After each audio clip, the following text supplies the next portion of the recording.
How to generate traffic through Reddit. Reddit.com is one of the biggest social networking sites nowadays, featuring plenty of user-submitted content and lots of relevant news on a multitude of topics from people all over the world. Each submitted link is ranked by using a voting system where all the Reddit users can put their vote on each link, either positive or negative. The real advantage of using Reddit is that if your content is good, quality, and original, therefore being positively voted by many Reddit users, it will be pushed higher to the first page of Reddit, so that everyone accessing Reddit will see it. How to generate traffic using Reddit. The most important step you have to make is to submit your link to Reddit. Reddit is an excellent tool to promote your site or blog content, especially if you offer something new and amazing.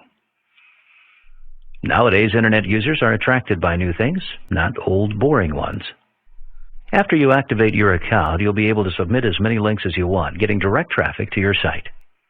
If you'll also be spending some time on Reddit by promoting or demoting other users' submitted links by easily pressing the positive arrow or the negative one that's found beside each link, your popularity will increase, and therefore you'll attract many other users. Another tip on how to quickly generate traffic using Reddit is to present your article with an interesting title and photo. Asking a question in your link is an effective way to get readers to click. The more controversial your article is, the more benefits you'll have, because the users want to be involved, not just informed. Be an active member of Reddit by posting constantly. One of the last tips is to post your link in the correct subreddit queue, targeting the correct niche.